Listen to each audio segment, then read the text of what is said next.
हलाला। क्या आपने ये लफ्ज सुना है? अक्सर सोशल मीडिया पर ये एक शब्द बार बार सुनने को मिलता है। कुछ लोग इसे इस्लाम को नीचा दिखाने के इरादे से इस्लाम की एक रस्म बताते हैं, तो कुछ इसे महिलाओं के शोषण का जरिया कहते हैं। पाकिस्तान में हलाला क्या होता है?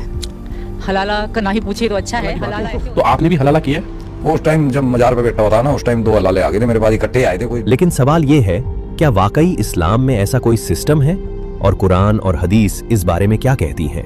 आइए बिना भावनाओं के सिर्फ सबूतों के साथ समझते हैं। सबसे पहले ये जान लीजिए कि कुरान मजीद में कहीं भी हलाला शब्द का जिक्र नहीं आया है। कुरान में इसके लिए सिर्फ निकाह शब्द का इस्तेमाल हुआ है और हदीस में मुहल्लिल का। हलाला असल में एक फिक्ही शब्द है जिसे बाद में उलेमाओं ने इस्तेमाल करना शुरू किया, जो अरबी के शब्द हलाल से बना है। लेकिन आम समझ के लिए हम इस वीडियो में हलाला शब्द का ही इस्तेमाल करेंगे। इस्लाम से पहले अरब में एक दौर था जिसे दौरे जाहिलियत कहा जाता है। उस जमाने में तलाक की कोई हद मुकर्रर नहीं थी। मर्द अपनी बीवियों को बार बार तलाक देते थे। जब भी कोई झगड़ा होता तो फौरन तलाक देकर उन्हें घर से निकाल देते, और जब गुस्सा ठंडा हो जाता तो दोबारा वापस बुला लेते थे। ये अमल मर्दों के लिए एक खेल बन चुका था। गोया बीवी जिंदगी की साथी नहीं बल्कि एक खिलौना हो। मकसद सुलह करना नहीं होता था, बल्कि औरत को मुअल्लक रखना होता था। तुम मेरी बात नहीं सुनती हो, समझती हो? मैं तुझे तलाक देता हूं, निकल जा मेरे घर से। औरत न मुकम्मल तौर पर शादीशुदा होती थी और न ही आजाद। उसकी जिंदगी एक अजाब बन चुकी थी। उस जमाने के मर्द कहा करते थे, न मैं तुम्हें अपनी बीवी बनाकर रखूंगा, न तुम्हें आजाद करूंगा कि तुम कहीं और निकाह कर सको। फिर रेगिस्तान की उसी जमीन पर इस्लाम की रोशनी पड़ी। शुरू हिजरत के बाद 2 हिजरी मदीना में एक महिला पैगंबर मोहम्मद सल्लल्लाहु अलैहि वसल्लम के पास आई और अपनी आप बीती सुनाई। या रसूल अल्लाह, मेरे शौहर बार बार तलाक देकर रुजू करते हैं। मैं इस जुल्म से तंग आ चुकी हूँ, आप ही इंसाफ फरमाएंगे। तब अल्लाह ने वो कानून नाजिल किया जिसने इस जुल्म को जड़ से खत्म कर दिया। कुरान सूरह अल बकरा आयत 228 से 232। शुरू अल्लाह का नाम लेकर जो बड़ा मेहरबान निहायत रहम वाला है। और तलाक वाली औरतें 3 हैज तक अपने तईं रोके रहीं, और अगर वो अल्लाह और रोज़े क़यामत पर ईमान रखती हैं तो उनको जायज नहीं कि अल्लाह ने जो कुछ उनके शिकम में पैदा किया है उसको छुपाएं। और उनके खाविंद अगर फिर मुआफ़िक़त चाहें तो इस मुद्दत में वो उनको अपनी ज़ौजियत में ले लेने के ज्यादा हकदार हैं। और औरतों का हक मर्दों पर वैसा ही है जैसे दस्तूर के मुताबिक मर्दों का हक औरतों पर है। अलबत्ता मर्दों को औरतों पर 1 दर्जा फजीलत है, और अल्लाह गालिब है, साहिब हिकमत है। तलाक सिर्फ 2 बार है, यानी जब 2 दफा तलाक दे दी जाए तो फिर औरतों को या तो बतरीक़े शाइस्ता निकाह में रहने देना है या भलाई के साथ छोड़ देना। और ये जायज नहीं कि जो मेहर तुम उनको दे चुके हो उसमें से कुछ वापस ले लो। हाँ, अगर जनो शौहर को खौफ हो कि वो अल्लाह की हदों को कायम नहीं रख सकेंगे, तो अगर औरत खाविंद के हाथ से रिहाई पाने के बदले में कुछ दे डाले तो दोनों पर कुछ गुनाह नहीं। ये अल्लाह की मुकर्रर की हुई हदें हैं, इनसे बाहर न निकलना। और जो लोग अल्लाह की हदों से बाहर निकल जाएंगे वो गुनाहगार होंगे। फिर अगर शौहर 2 तलाकों के बाद तीसरी तलाक औरत को दे दे तो उसके बाद जब तक औरत किसी दूसरे शख्स से निकाह न कर ले उस पहले शौहर पर हलाल न होगी।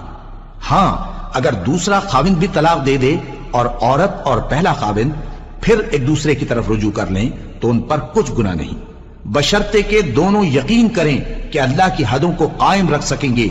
और ये अल्लाह की हदें हैं, इनको वो उन लोगों के लिए बयान फरमाता है जो इल्म रखते हैं। और जब तुम औरतों को 2 दफा तलाक दे चुको और उनकी इद्दत पूरी हो जाए तो उन्हें या तो हुस्न सुलूक से निकाह में रहने दो या बतरीक़े शाइस्ता रुखसत कर दो।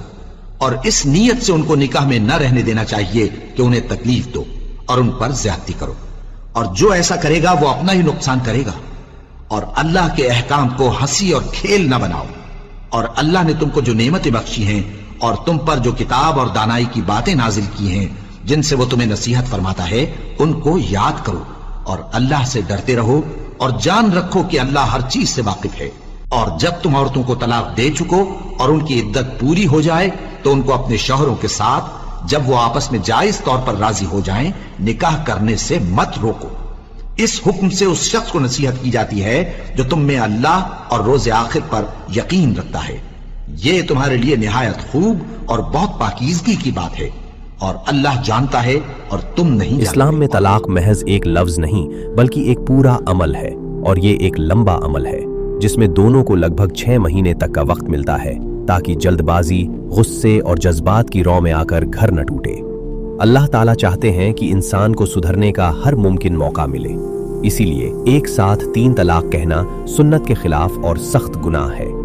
सही रास्ता है तलाक सुन्नत। इस तरीके में एक वक्त में सिर्फ एक ही तलाक होती है और एक पूरे रिश्ते में 2 बार ही तलाक दी जा सकती है और हर बार रुजू का मौका मिलता है।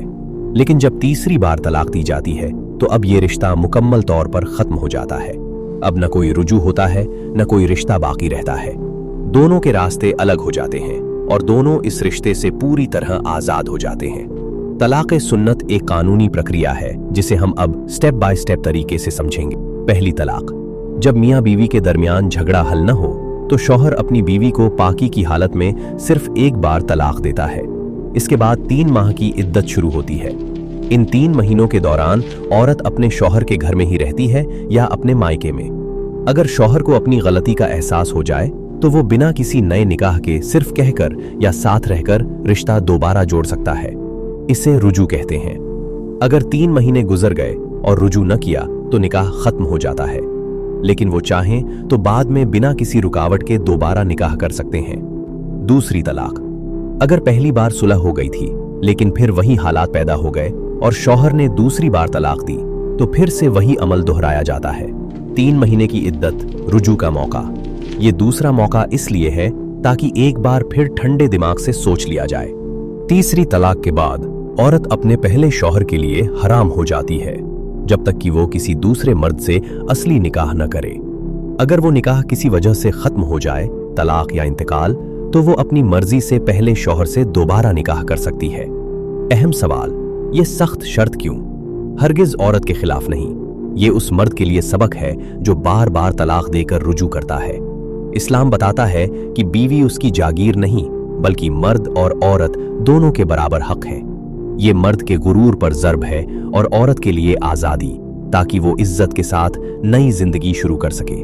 जब ये कानून लागू हुआ तो मर्दों के लिए बार बार तलाक देना मुश्किल हो गया, लेकिन कुछ लोगों ने चाल चली। तीसरी तलाक के बाद दिखावे का निकाह कराया। ये निकाह सिर्फ दिखावे का होता था, सिर्फ 2 गवाह और कागज पर समझौता। मकसद घर बसाना नहीं बल्कि कानून से बचने का एक झूठा रास्ता निकालना था। अगले ही दिन तलाक लेकर औरत को फिर पहले शौहर के लिए हलाल बनाया जाता था। जब ये बात रसूलुल्लाह सल्लल्लाहु अलैहि वसल्लम तक पहुंची तो आपने इस चाल को सख्ती से रद्द कर दिया और फरमाया, अल्लाह की लानत हो उस पर जो हलाला करता है और उस पर भी जिसके लिए हलाला किया जाता है। हदीस सुनन इब्न माजे 1936। दर्जा हसन। यानी इस्लाम में हलाला बड़ा गुनाह है। असल में ये कानून मर्द को रोकने के लिए है ताकि वो तलाक को खेल न बनाए। औरत के लिए ये आजादी है कि वो जुल्म से निकलकर नई जिंदगी शुरू कर सके। आखिरी पैगाम, हलाला कोई रस्म नहीं, दीन की सही समझ ही हमें गुमराही से बचा सकती है। अगर ये बात सही लगी तो जरूर शेयर करें। अल्लाह हाफिज। आपका भाई सैयद एडिट्स हक और इल्म की रोशनी में।